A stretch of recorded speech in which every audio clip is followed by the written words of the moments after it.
Party കൃത്യമായിട്ടും DCC അത് സംബന്ധിച്ച് അന്വേഷണ നടപടി ഉണ്ടാവും. പരസ്പരം ദൃശ്യങ്ങൾ പുറത്തു വന്നു. അത് ഞാൻ പറഞ്ഞല്ലോ, ഇത് ഞാൻ നേരിട്ട് കണ്ടില്ല, ഇപ്പോൾ ഇവിടെ പറഞ്ഞ് കേട്ടതാണ്. അത്തരത്തിൽ സംഘർഷങ്ങൾ ഇവിടെ വളരെ സ്മൂത്തായി കാസർഗോഡ് സ്ഥാനാർത്ഥി നിർണ്ണയം ഏകദേശം 95% പൂർത്തിയായി കഴിഞ്ഞു. അപ്പോൾ അത് ഔദ്യോഗിക പ്രഖ്യാപനം ഉണ്ടാവും. അപ്പോൾ ഏത് സാഹചര്യത്തിലാണ് ഇത്തരം ഉണ്ടായതെന്ന് ജില്ലാ കോൺഗ്രസ് കമ്മിറ്റി അന്വേഷിച്ച് അത് സംബന്ധിച്ച റിപ്പോർട്ട് നൽകി. നമ്മൾ ആദ്യം കണ്ട തല്ല് പിള്ളേര് തല്ലല്ല, യൂത്തന്മാർ പോലുമല്ല, കോൺഗ്രസിലെ മൂത്തന്മാരുടെ മുതുക്കൻ തല്ലാണ്. കാസർഗോഡ് DCCയിലെ തമ്മിൽ തല്ലാണ് ലൈവായി നാട് കണ്ടത്. അതും KPCC ഭാരവാഹി ചർച്ച നടത്തുന്നതിന് സമീപം. ചർച്ച മതിയാക്കി ലിജുവിന് ഓടേണ്ടി വന്നു എന്നാണ് നാട്ടു സംസാരം. ഉത്തര ദക്ഷിണ വ്യത്യാസമില്ലാതെ സീറ്റിനും സ്ഥാനാർത്ഥിത്വത്തിനുമായി UDFൽ തമ്മിൽ തല്ലാണ്, പ്രത്യേകിച്ച് കോൺഗ്രസിൽ. ഒരു പുനഃസംഘടന പോലും മര്യാദയ്ക്ക് നടത്താനാകാത്തവർ നാഴികയ്ക്ക് 40 വട്ടം ജനാധിപത്യ പാർട്ടി എന്ന് പറയുന്നതിൻ്റെ മറുമൊഴിയാണോ ഈ തമ്മിൽ തല്ലുകൾ? ഒരു കാര്യം വ്യക്തം, അടിത്തറ പോലും ശക്തമല്ലാത്ത ജീർണിച്ച സംവിധാനമാണ് അടിത്തട്ട് മുതലേ കോൺഗ്രസ് എന്ന് കേരളത്തോട് ഒരിക്കൽ കൂടി നിങ്ങൾ കാട്ടിക്കൊടുക്കുകയാണ്. നേതൃതലത്തിലെ ഗ്രൂപ്പ് പോരും കടുംവെട്ടും മാത്രമല്ല കോൺഗ്രസിലെ പ്രതിസന്ധി എന്ന് പറയാതെ പറയുകയാണ്. ഈ അടിമുടി ചിതലരിച്ച ആന്തരിക സംവിധാനങ്ങളുമായാണോ നിങ്ങൾ നാട് ഭരിക്കാനിറങ്ങുന്നതെന്ന് കോൺഗ്രസിനോട് ആരെങ്കിലും ആരാഞ്ഞാൽ കുറ്റം പറയാനാകുമോ? തിരുവനന്തപുരത്ത് കോൺഗ്രസിലെ റിബലും കൂട്ടരാജിയും. സ്ത്രീകളോട് അപമര്യാദയായി പെരുമാറിയ ആളെ സ്ഥാനാർത്ഥിയാക്കുന്നു. പരാതി നൽകിയ വനിതാ നേതാവിനെ പുറത്തിരുത്തുന്നു ഖദർദാരികൾ.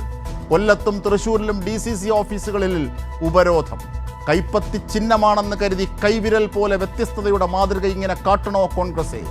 കൂട്ടത്തോടെ യൂത്ത് ലീഗിലും രാജിയുണ്ട്. പടന്നയിൽ സ്വന്തം പ്രവർത്തകരെ ആത്മഹുതിയിലേക്ക് തള്ളിവിടുന്ന BJPയും കൂട്ടരും വേറെയും. ജനങ്ങളെ അരാഷ്ട്രീയവാദികളാക്കരുതേ നിങ്ങൾ. ചർച്ച ചെയ്യാം. നാട്ടിലെന്താണ് പ്രതിപക്ഷം കാട്ടുന്ന മാതൃക? ചർച്ചയെ സമ്പന്നമാക്കുന്ന അതിഥികൾ: VPP മുസ്തഫ, CPIM നേതാവ്; റോണി കെ ബേബി, മുതിർന്ന കോൺഗ്രസ് നേതാവ്; M ജയചന്ദ്രൻ, രാഷ്ട്രീയ നിരീക്ഷകൻ, മാധ്യമപ്രവർത്തകൻ; ഷാനവാസ് പദൂർ, കാസർഗോഡ് മുൻ ജില്ലാ പഞ്ചായത്ത് അംഗം.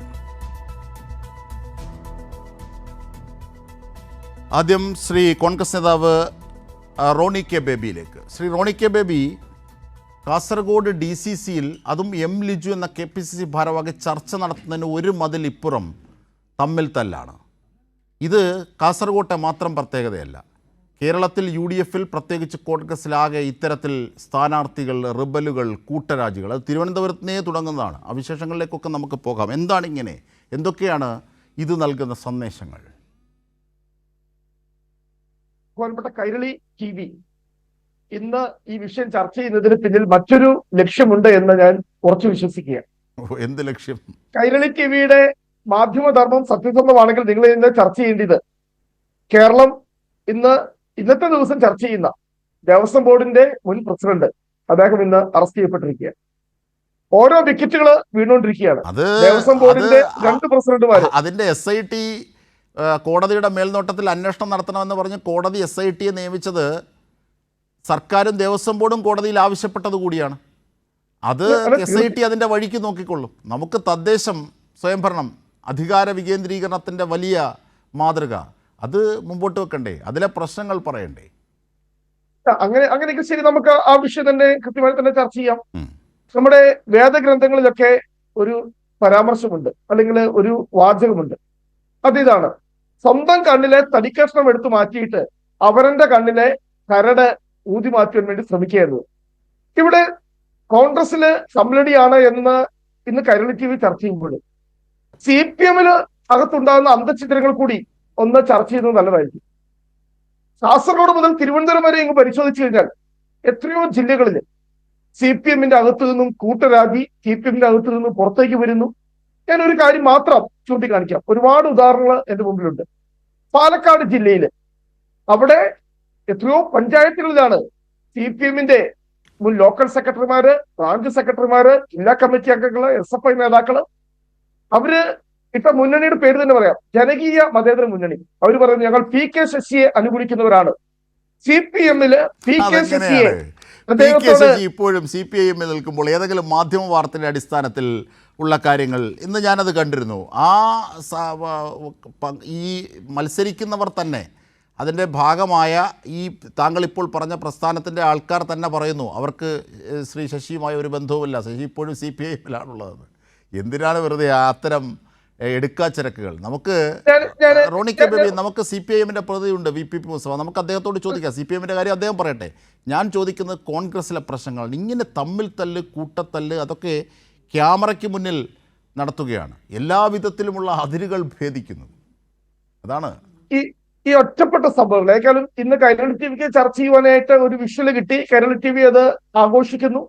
ഇങ്ങനെയുള്ള ഒന്നോ രണ്ടോ ഒറ്റപ്പെട്ട സംഭവങ്ങൾ നമുക്കറിയാം. തദ്ദേശ സ്വയംഭരണ സ്ഥാപനങ്ങളിലേക്കൊക്കെയുള്ള തെരഞ്ഞെടുപ്പ് വരുമ്പോൾ ഇങ്ങോട്ടും ഇങ്ങോട്ടും ഒക്കെ മാറ്റങ്ങളും ചേരിമാറ്റങ്ങളും ഒക്കെ പതിവാണ്. എനിക്ക് ബഹുമാനപ്പെട്ട APP മുസ്തഫ ഒരൊറ്റ കാര്യം പറഞ്ഞാൽ മതി. ഇവിടെ ഇൻട്രോയില് ബഹുമാനപ്പെട്ട ആങ്കർ ചൂണ്ടിക്കാട്ടി. അദ്ദേഹം അവിടെ വയനാട്ടിലെ ചില മാധ്യമ വാർത്തകളും അവിടെ ഏതോ ഒരു യൂത്ത് കോൺഗ്രസിന്റെ നേതാവ് ഒരു പരാമർശം നടത്തുന്നതുമായി ബന്ധപ്പെട്ട് ലീഗിന് അടിയുറവെച്ചു. ഞാൻ ഒരൊറ്റ കാര്യം ചോദിക്കട്ടെ. കോട്ടയം ജില്ലയിൽ പാലാ മുനിസിപ്പാലിറ്റിയിൽ CPM മത്സരിക്കുന്ന 6 സീറ്റിൽ CPM ഏത് ചിഹ്നത്തിലാണ് മത്സരിക്കുന്നതെന്ന് പറ.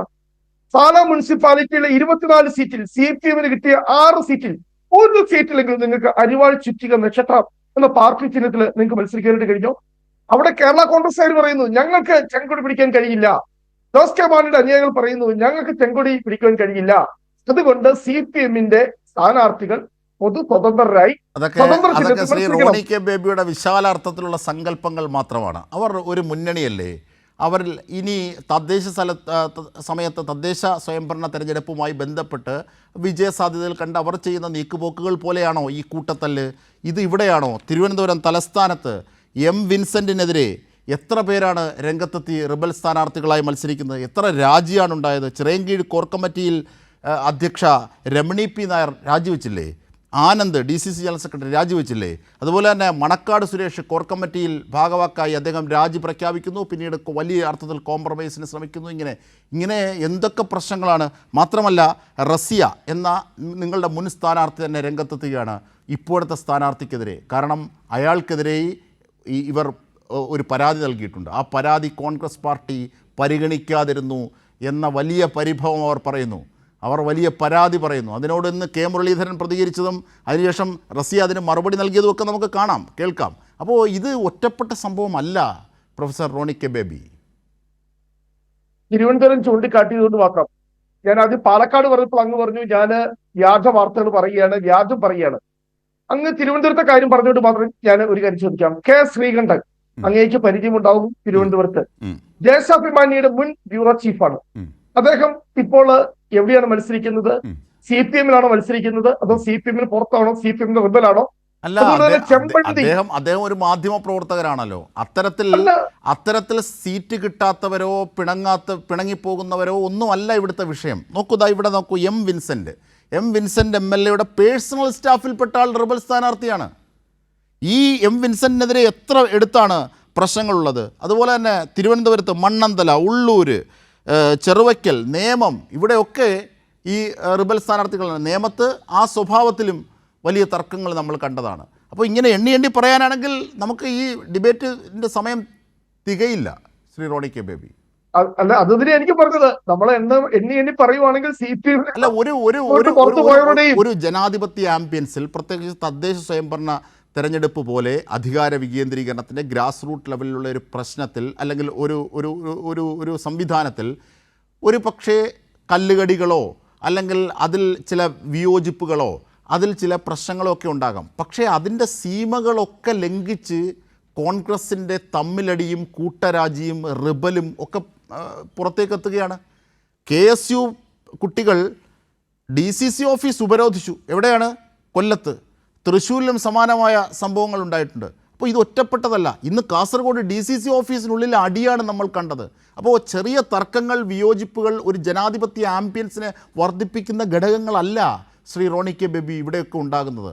അങ്ങനെ കോൺഗ്രസിൽ നിന്നുണ്ടാകുന്നു. മറിച്ച് BJP നോക്കൂ, BJPയിൽ അവരുടെ സ്വന്തം പ്രാദേശിക നേതാക്കളെ കൊലയ്ക്ക് കൊടുക്കുന്ന സമീപനം ഉണ്ടാകുന്നു. പക്ഷേ ഇടതുപക്ഷം അപ്പോൾ പറയുന്നത് എന്താണ്? വികസനം. തങ്ങൾ 1 കോടിയിലധികം 1 ലക്ഷം കോടിയിലധികം വികസനത്തിൻ്റെ പന്ഥാവിലേക്ക് ഇറക്കിയത്, കിഫ്ബി വഴിയുള്ള നേട്ടങ്ങൾ, അങ്ങനെ ഓരോ നേട്ടങ്ങളും എടുത്തു പറയുന്നു. അതിൻ്റെ തുടർച്ചയാണ് വേണമെന്ന് പറയുന്നു. അപ്പോൾ ഇങ്ങനെയുള്ള ഒരു താരതമ്യത്തിൽ എവിടെയാണ് കോൺഗ്രസ് നിൽക്കുന്നതെന്ന് ആരെങ്കിലും ചോദിച്ചാൽ അവർക്ക് മറുപടി ഉണ്ടോ ശ്രീ റോണി കെ ബേബി? അതാണ് വിഷയം. ഞാൻ ഇവിടെ ഈ ചർച്ചയിൽ ഉന്നയിക്കാൻ വേണ്ടി ആഗ്രഹിക്കുന്നത്, ഒരു വിരൽ കോൺഗ്രസിന് നേരെ നീളുമ്പോൾ രണ്ട് വിരൽ CPM-ന് നേരെ കൂടി നീളുന്നുണ്ട് എന്ന് പറയാൻ വേണ്ടിയിട്ടാണ്. കാരണം മുഴുവൻ വിരലുകളും നീട്ടി കാണിച്ചാൽ പോരെ? അല്ല, ഒന്നുമല്ല. ഞാൻ പറഞ്ഞില്ല, എത്രയോ ഉദാഹരണം. ഒരു വിരൽ ഞങ്ങളുടെ നേരെ ചൂണ്ടുമ്പോൾ രണ്ട് വിരൽ CPM-ന് നേരെ നീളുന്നത്. കാരണം വളരെ ഇപ്പോൾ കണ്ട ഈ തമ്മിൽ മറുപടി ഞാൻ പറഞ്ഞില്ല, ഇതെല്ലാം റോണി കെ ബേബിയെ പോലെ വളരെ പരിണിതപ്രജ്ഞനായ, ഇത്രയേറെ പക്വതയോടുകൂടി കാര്യങ്ങളെ കാണുകയും പ്രതികരിക്കുകയും ചെയ്യുന്ന ഒരു വ്യക്തി, ഒരു നേതാവ് പറയുകയാണ് ഈ തമ്മിൽ തല്ലുകളൊക്കെ കേവലം ഒരു കൈചൂണ്ടലിൻ്റെ 3 വിരലിൻ്റെ യുക്തി മാത്രമാണുള്ളത് എന്ന് പറഞ്ഞുകൊണ്ട് എതിർവശത്തെ എന്തെങ്കിലും കാര്യങ്ങൾ ചൂണ്ടിക്കാട്ടി മറികടക്കാനാകുമോ ശ്രീ റോണി കെ ബേബി? എൻ്റെ സംശയമാണ്. ഒരു മാധ്യമ പ്രവർത്തനം എന്നുള്ളത് CPM-ന് വേണ്ടി മറുപടി പറയാൻ അവരുടെ പ്രതിനിധിയുണ്ട്, അവർ വരട്ടെ. ഞാൻ പറഞ്ഞത്, CPM പൂർണ്ണമായും സത്യസന്ധമായി അവരുടെ സംഘടനയിൽ ഇങ്ങനത്തെ പ്രശ്നങ്ങളൊന്നുമില്ല. അവിടെ എല്ലാം ശാന്തമാണ്, സമാധാനപരമാണ്. ഒരു പാർട്ടി പ്രവർത്തകൻ പോലും പാർട്ടി വിട്ടു പോകുന്നില്ല, ഒരു നേതാവ് പോലും പാർട്ടിക്കെതിരെ പ്രതികരിക്കുന്നില്ല എന്ന് പൂർണ്ണ ബോധ്യമുണ്ടെങ്കിൽ കൈരളി TV-യിൽ നമുക്ക് ഈ വിഷയം ചർച്ച ചെയ്യാം. തീർച്ചയായും ഞാൻ പറയാം ശ്രീ റോണി കെ ബേബി. അതിൻ്റെ ഉത്തരം CPI-ന്റെ പ്രതിനിധി VP മുസ്തഫ പറയട്ടെ. നമുക്ക് രാഷ്ട്രീയ നിരീക്ഷകനായി ശ്രീ M ജയചന്ദ്രനുണ്ട്, അദ്ദേഹം അതേ സംബന്ധിച്ച് നിഷ്പക്ഷമായി വിലയിരുത്തട്ടെ. ഞാനൊരു ഒറ്റ കാര്യം ചോദിക്കുന്നു. ഏതെങ്കിലും DC ഓഫീസിൽ, അതായത് നിങ്ങളുടെ DCC പോലെ ജില്ലാ കമ്മിറ്റികൾ പ്രവർത്തിക്കുന്ന CPI-ന്റെ ഏതെങ്കിലും ഓഫീസുകളിൽ ഇതുപോലൊരു തമ്മിൽ തല്ലിൻ്റെ ദൃശ്യങ്ങൾ നമ്മൾ കണ്ടോ? അവരുടെ SFI കുട്ടികൾ ഏതെങ്കിലും തരത്തിൽ ഏതെങ്കിലും പാർട്ടി ഓഫീസ് ഉപരോധിക്കുന്നത് നമ്മൾ കണ്ടോ? വിയോജിപ്പുകൾ, ഭിന്നതകൾ, സീറ്റ് കിട്ടാത്തവരുടെ കൊതിക്കറിവുകൾ എല്ലാത്തിലും ഉള്ളതിൻ്റെ 1000-ലൊരു അംശമാണ് ഇടതുപക്ഷത്ത് നിന്ന് വരുന്നത്. താങ്കളിപ്പോൾ ചൂണ്ടിക്കാണിച്ച മുൻ ദേശാഭിമാനി ബ്യൂറോ ചീഫിൻ്റെ ഒക്കെ കാര്യം, അതൊക്കെ അതിൻ്റെ വഴിക്ക് പോകട്ടെ. അതുപോലാണോ ഇങ്ങനെ ഒരു തമ്മിൽ തല്ല്? M ലിജു എന്ന KPCC-യുടെ മുതിർന്ന ഭാരവാഹി അവിടെ ഇരുന്ന് ചർച്ച നടത്തുകയാണ് ജില്ലാ പഞ്ചായത്തിൽ 7 സീറ്റുകളിലേക്കുള്ള സ്ഥാനാർത്ഥികളെ. നാളെ നോമിനേഷൻ്റെ അവസാന തീയതിയാണ്. അങ്ങനെ ചർച്ച ചെയ്യുന്ന വേളയിൽ ഒരു മതിലിപ്പുറം അതേ ഓഫീസിലാണ് തമ്മിൽ തല്ലുന്നത് മുതിർന്ന നേതാക്കന്മാർ. എന്തൊക്കെ പറഞ്ഞിട്ടാണ്, മുഖത്തൊക്കെയാണ് ഇടിക്കുന്നത്. അതിൻ്റെ ദൃശ്യങ്ങളാണ് നമ്മൾ കാണുന്നത്. ഇതിനെ നിസ്സാരവൽക്കരിച്ച് കണ്ടാൽ ഇത് ജനങ്ങളുടെ മുമ്പിൽ കോൺഗ്രസ് നശിക്കാനല്ല പറയുന്നത്. കേരളത്തിൽ 14 ജില്ലകളിൽ ജില്ലാ കോൺഗ്രസ് കമ്മിറ്റി ഓഫീസുകളുണ്ട്. കാസർഗോഡ് ജില്ലാ കോൺഗ്രസ് കമ്മിറ്റി ഓഫീസിൽ, അത് ഓഫീസിൽ പോലുമല്ല, ഓഫീസ് കെട്ടിടത്തിന്റെ ഒരു മതിലിന് പുറത്ത് ഒരു ചെറിയ അഭിപ്രായ വ്യത്യാസമുണ്ടായി, ചെറിയൊരു സംഘർഷമുണ്ടായി എന്ന് പറയുമ്പോൾ ഇതിനെ പർവ്വതീകരിച്ച് കാണിച്ച് നമ്മൾ അങ്ങനെ പറയുവാണെങ്കിൽ CPM-ന്റെ അകത്ത് തന്നെ വിയോജിപ്പുള്ള പ്രവർത്തകരോട് CPM-കാർ തന്നെ കൈകാര്യം ചെയ്ത രീതികളൊക്കെ നമുക്കിവിടെ ചർച്ച ചെയ്യേണ്ടി വരും. തെരഞ്ഞെടുപ്പ് എവിടെ കണ്ടു ഏതെങ്കിലും ഒരു ദൃശ്യമുണ്ടോ അതിന്? ഉൾപാർട്ടി ജനാധിപത്യം എന്ന അവരുടെ പാർട്ടി സംവിധാനത്തിൻ്റെ അടിസ്ഥാനത്തിലുള്ള തർക്കങ്ങളും ഉള്ളിലുള്ള ഭിന്നതകളും ഒക്കെ ഉണ്ടാവും. പക്ഷെ അവരുടെ പാർട്ടി തീരുമാനം പുറത്തെത്തിയാൽ അവർ ഏകകണ്ഠമായി ഒരുമിച്ച് ആ തീരുമാനം നടപ്പാക്കാൻ നിൽക്കില്ലേ? കോൺഗ്രസ് അങ്ങനെ ഒരു മാതൃക കാട്ടാനുണ്ടോ ഈ തെരഞ്ഞെടുപ്പിൻ്റെ ക്രൂഷ്യൽ സിറ്റുവേഷനിൽ പോലും? അതാണ് എൻ്റെ ചോദ്യം, എൻ്റെ സംശയമാണ്, ഞാൻ ആരോപിക്കുകയല്ല. CPM-ന്റെ പാർട്ടി കോൺഗ്രസിന് മുന്നോടിയായി കൊല്ലം ജില്ലയിലെ കരുനാഗപ്പള്ളിയിൽ നടന്ന വിഷയം എന്താണെന്നുള്ളത് ഈ രാജ്യത്തുള്ള മുഴുവൻ ആളുകളും കണ്ടതാണ്, അവിടെ ചർച്ച ചെയ്യപ്പെട്ടതാണ്. 2 തവണ അവിടെ ഉന്തും തള്ളും സംഘർഷവും ഓഫീസിനകത്ത് തന്നെ പ്രവർത്തകർ നടപടിയെടുക്കുന്നു, ആ കമ്മിറ്റി പിരിച്ചുവിടുന്നു, പുതിയതെടുക്കുന്നു, ആ സംവിധാനം അരക്കിട്ട് വീണ്ടും എണ്ണയിട്ട യന്ത്രം പോലെ കൂടുതൽ വ്യക്തമാണ് എന്ന അർത്ഥത്തിൽ രംഗത്ത് വന്നില്ലേ ആ വിഷയത്തിൽ? അങ്ങനെ ആകാത്തത് എന്ത്? നിങ്ങളുടെ മുതിർന്ന നേതാക്കന്മാരില്ലേ, KC വേണുഗോപാലില്ലേ, പ്രതിപക്ഷ നേതാവ് VD സതീശനില്ലേ, എന്തൊക്കെ കാര്യങ്ങളാണ് അദ്ദേഹം വിഷയങ്ങൾ പറയുന്നത്? രമേശ് ചെന്നിത്തലയില്ലേ, ഓടി നടന്ന മതരാഷ്ട്രവാദികളുമായി ഇവരെ കൈകോർക്കുന്നില്ലേ ഇടതുപക്ഷത്തെ തോൽപ്പിക്കാൻ? ആയിക്കോട്ടെ, പക്ഷേ ആന്തരികമായി ഈ അവസ്ഥയുടെ ദുർബലത നിങ്ങൾ ഈ പുറം ലോകത്തെ അറിയിക്കുന്നതിന് ഇങ്ങനെ അവിടെയാണ്. അതിൽ കമ്പാരിസൺ ഇല്ല ശ്രീ റോണി കെ ബേബി. തീർച്ചയായിട്ടും കമ്പാരിസൺ ഉണ്ട്. കാരണം ഞാൻ പറഞ്ഞത്, ഞങ്ങളുടെ നേരെ ആരോപണം ഉന്നയിക്കുമ്പോൾ നിങ്ങളുടെ ഭാഗത്തെല്ലാം ഞങ്ങളുടെ ഭാഗത്ത് അങ്ങനെ വീഴ്ചകൾ ഉണ്ടായിട്ടുണ്ടെങ്കിൽ തീർച്ചയായിട്ടും പരിശോധിക്കും. കാരണം ഒരു ജനാധിപത്യ പ്രസ്ഥാനത്തിൽ അഭിപ്രായ വ്യത്യാസങ്ങളുണ്ട്. ആ അഭിപ്രായ വ്യത്യാസങ്ങൾ കരുതി വിട്ട് കഴിഞ്ഞാൽ പൊതുജനങ്ങളുടെ മധ്യത്തിൽ പാർട്ടിക്ക് അവമതിപ്പുണ്ടാകുന്ന രീതിയിൽ പ്രവർത്തനം ഉണ്ടായാൽ തീർച്ചയായും മുഖം നോക്കാതെയുള്ള നടപടി ഞങ്ങളുടെ ഭാഗത്തുണ്ടാകും. അല്ലാതെ ഇങ്ങനെയുള്ള ആളുകളെ, പാർട്ടിക്ക് അവമതിപ്പുണ്ടാകുന്ന ആളുകളെ ഒരു മുഖം നോക്കാതെയുള്ള നടപടിയാണോ ശ്രീ റോണി കെ ബേബി? അങ്ങനെയാണെങ്കിൽ ഞാനൊരു ചെറിയ എക്സാമ്പിൾ, ഈ ഐസ്ബർഗ് എന്താണ് മഞ്ഞുമലയുടെ തുമ്പ് എന്ന നിലയിൽ ഞാൻ ഒന്ന് പറയാം. നോക്കൂ, ഈ റസിയ എന്ന വ്യക്തി നിങ്ങളുടെ മുൻ സ്ഥാനാർത്ഥിയായിരുന്നു, റസിയ അൻസാർ, കല്ലറ ബ്ലോക്ക് കമ്മിറ്റി. അവർ ഒരു പരാതി ആർക്കെതിരെ കൊടുക്കുന്നു? മുതിർന്ന കോൺഗ്രസ് നേതാവിനെതിരെ കൊടുക്കുന്നു. സ്ത്രീകളെ ഓട് അപമര്യാദയായി പെരുമാറിയെന്ന് പരാതിക്കാരിയെ പുറത്തിരുത്തുന്നു. ആർക്കെതിരെയാണോ പരാതി നൽകിയത് കുറ്റാരോപിതനായ രഘുനാഥൻ അദ്ദേഹത്തെ സ്ഥാനാർത്ഥിയായി പ്രഖ്യാപിക്കുന്നു. അതിലുള്ള പരിഭവവും പരാതിയും പ്രതിഷേധവും അവർ ശക്തമായി റസിയ ഉന്നയിക്കുന്നു. രമണി പി നായർ എന്ന ഈ ചിറയൻകീഴ് കോർ കമ്മിറ്റി അധ്യക്ഷ രാജിവെക്കുന്നതിലേക്കൊക്കെ പിന്നീട് പോയി. അവർ രാജിവെച്ചു. പക്ഷേ അവർക്ക് പോലും ഈ വിഷയത്തിലൊരു മറുപടി പറയാനാകുന്നില്ല. ഇവരുടെ രണ്ടിൻ്റെയും വോയിസുകൾ ഇവർ നിന്ന് പതർന്ന് രമണി പി നായർ നിന്ന് പതർന്ന് അടക്കമുള്ള വോയിസുകൾ ഇന്നലെ ഞങ്ങൾ നൽകി, കൈരളി ന്യൂസ് നൽകി. ഇതാ നോക്കൂ, ഇന്ന് അതിന് ആ റസിയ അങ്ങനെ ആരോപിച്ചതിന് കെ മുരളീധരൻ്റെ മറുപടി അതൊന്ന് കാണൂ ശ്രീ റോണി കെ ബേബി. ഞാനൊരു മഞ്ഞുമലയുടെ അംശമാണ് കാണിക്കുന്നത്. റോണി കെ ബേബി ഒന്ന് കാണൂ, കെ മുരളീധരൻ പറഞ്ഞത് ഒന്ന് കേൾക്കൂ. KPC ജനറൽ സെക്രട്ടറിമാരൊന്നും അങ്ങനെ സ്ഥാനങ്ങൾ രാജിവെക്കാൻ പാടില്ല. അവരൊക്കെ ഉത്തരവാദിത്തപ്പെട്ട സ്ഥാനങ്ങൾ വഹിക്കുന്നവരാണ്. അങ്ങനെയുള്ളവർ ഈ സന്ദർഭത്തിൽ പ്രശ്നങ്ങൾ പരിഹരിക്കാനാണ് നോക്കേണ്ടത്. അതിന് പകരം രാജിവെച്ച് വെറുതെ വാർത്ത ഉണ്ടാക്കരുത്. അങ്ങനെ പരാതി പറഞ്ഞ ഒരു വനിത ആദ്യമായിട്ട് കൈരളിക്കാണ് ഇൻ്റർവ്യൂ കൊടുത്തത്. അപ്പോൾ അതിൽ നിന്ന് തന്നെ ഇതിൻ്റെ രാഷ്ട്രീയ വശം എന്താണെന്ന് ഞങ്ങൾക്ക് മനസ്സിലാക്കാൻ കഴിയും. ഫോൺ സംഭാഷണമല്ല, കൈരളിയോടാണ് സംസാരിച്ചത്. അപ്പോൾ അതുകൊണ്ട് തന്നെ അവരുടെ രാഷ്ട്രീയ നയം എന്താണെന്ന് വ്യക്തമായി. കൈരളിയോട് സംസാരിക്കുന്നതിന് മോശം ഉണ്ടായിട്ടല്ല, പക്ഷേ കൈരളിയോട് മാത്രം സംസാരിക്കുകയും ജയഹിന്ദിനോട് സംസാരിക്കുകയും ചെയ്തപ്പോൾ സംതിങ് റോങ് എന്നാണ് പാർട്ടി കണ്ടുപിടിച്ചിട്ടുള്ളത്. നോക്കൂ, DCC ഭാരവാഹിയായ രഘുനാഥൻ എന്ന നേതാവിനെതിരെ ഒരു നിങ്ങളുടെ വനിതാ സ്ഥാനാർത്ഥിയായി മുൻ വനിതാ സ്ഥാനാർത്ഥിയായി നിന്നിട്ടുള്ള റസിയ അൻസർ പരാതി നൽകുന്നു. ആ പരാതി നൽകിയിട്ടും ആ രഘുനാഥന് സ്ഥാനാർത്ഥിത്വം നൽകുന്നത് ശരിയാണോ എന്ന് രമണി പി നായർ എന്ന നിങ്ങളുടെ KPCC ഭാരവാഹിയോട് ചോദിക്കുന്നു. അങ്ങനെ ചോദിക്കുന്ന വോയിസ് അടക്കം പുറത്തു വരുന്നു. അത് കൈരളിയിൽ നൽകിയത് കൊണ്ട് അത് പ്രശ്നമാണെന്ന് കരുതി അതെന്ത് യുക്തിയാണ്? ഇനി റസിയ കെ മുരളീധരന് പറഞ്ഞ മറുപടി ഒന്ന് കേൾക്കാം. താങ്കളൊന്ന് കേൾക്കൂ. കഴിഞ്ഞ 16-ാം തീയതി അപ്പോയിൻമെന്റ് എടുത്തതിന് ശേഷം 4:30 അദ്ദേഹത്തെ കാണാമെന്ന് പറഞ്ഞ് ജയ്ഹിന്ദിന്റെ ഓഫീസിൽ ചെന്ന് 7 മണി വരെ കാത്തിരുന്നു. അപ്പോൾ അദ്ദേഹം ഓഫീസിലേക്ക് ഇനി വരില്ല എന്ന് പറഞ്ഞിട്ട് 7 മണിക്ക് ശേഷമാണ് ഞാൻ അവിടെ നിന്ന് തിരിച്ചു പോകുന്നത്. അന്ന് ഞാൻ അദ്ദേഹത്തോട് സംസാരിച്ചിട്ട് ജയ്ഹിന്ദി തന്നെ കൊടുക്കുന്നതിനെ കുറിച്ചൊക്കെ സംസാരിക്കാം, ചാനലിന് കൊടുക്കുന്നതിനെ കുറിച്ചൊക്കെ സംസാരിക്കാമെന്ന് പറഞ്ഞ് തന്നെയാണ് വെയിറ്റ് ചെയ്തത്. പക്ഷേ അദ്ദേഹത്തെ കാണാൻ കഴിഞ്ഞില്ല. അതിനുശേഷം 18-ാം തീയതി ഞാൻ വീണ്ടും KPCCയിൽ വെച്ച് കെ മുരളീധരൻ സാറിനെ കണ്ടു. സാറിനോട് ഈ വിഷയം വളരെ ഡീറ്റെയിൽ ആയിട്ട് ഞാൻ സംസാരിക്കുകയും ചെയ്തു. ഒപ്പം അവിടെ എല്ലാ നേതാക്കന്മാരും ഉണ്ടായിരുന്നു, ഒരുപാട് പ്രവർത്തകരും ഉണ്ടായിരുന്നതിൻ്റെ സാന്നിധ്യത്തിലാണ് ഞാൻ അവിടെ വെച്ച് സംസാരിക്കുന്നത്. അപ്പോൾ കോർ കമ്മിറ്റിയിൽ അധ്യക്ഷനായിട്ടുണ്ടായിരുന്ന ശ്രീ ശരത്ചന്ദ്ര പ്രസാദ് സാറും കൂടെ ഉണ്ടായിരുന്നു. ഞാൻ അദ്ദേഹത്തെ കാട്ടിയിട്ട് പറയുകയും ചെയ്തു. കോർ കമ്മിറ്റിയിൽ ഞാൻ സാറിനും ശരത്ചന്ദ്ര പ്രസാദ് സാറിനും ഒക്കെ പരാതി കൊടുത്തിരുന്നു, ഒരു നടപടി ഉണ്ടായില്ല, അതുകൊണ്ടാണ് ഞാൻ വീണ്ടും ഇവിടെ വന്നിരിക്കുന്നതെന്നൊക്കെ മുരളീധരൻ സാറിനോട് ഞാൻ പറഞ്ഞിട്ടുണ്ടായിരുന്നു. പിന്നെ ഈ അടിത്തട്ടിലോട്ടുള്ള പാർട്ടിക്കാരുടെ വികാരങ്ങളോ അവരുടെ പാർട്ടി പ്രവർത്തനമൊക്കെ രാഷ്ട്രീയ നേതാക്കന്മാർ അവരുടെ രാഷ്ട്രീയം എന്താണെന്ന് മനസ്സിലാക്കിയിരുന്നുണ്ടെങ്കിൽ ഇത്തരത്തിലുള്ള ഒരു പ്രതികരണം നടത്തില്ലായിരുന്നു. ഞാൻ ഒരാൾ മാത്രമാണ് പരാതി കൊടുത്തിരിക്കുന്നത് എന്ന് പറയുന്നത് വാസ്തവമല്ല. ബ്ലോക്ക് ജനറൽ സെക്രട്ടറിയായ എൻ്റെ പരാതി ഇത്രയും നാൾ പൂഴ്ത്തി വെച്ചതിന് ശേഷം ഇപ്പോഴ് ഞാനത് ചാനലിന്റെ മുമ്പിൽ വരുമ്പോഴത്തേക്ക് എന്നെ കുറ്റപ്പെടുത്തിയിട്ട് കൈരളിക്കാണോ കൊടുത്തതെന്ന് ചോദിക്കുന്നതിൽ അർത്ഥമില്ല. അതാണ്, അവർ ഓടി നടന്ന് പരാതി കൊടുത്തു, അതെല്ലാം വാങ്ങി വെച്ചു, പരിഹരിക്കാമെന്ന് പറഞ്ഞു. എന്നിട്ട് അവരെ പുറത്ത് അപ്പോൾ ഒരു ബ്ലോക്ക് ഭാരവാഹിയായ തനിക്ക് പോലും ഇത്തരത്തിൽ നേരിടേണ്ടി വരുന്നു. എന്നിട്ട് ആർക്കെതിരെയാണോ ആരോപണം ഉന്നയിച്ചത്, അല്ലെങ്കിൽ ആർക്കെതിരെയാണോ ആരോപണമുള്ളത്, ആ കുറ്റാരോപിതനെ സ്ഥാനം നൽകുന്നു, അല്ലെങ്കിൽ സീറ്റ് നൽകുന്നു.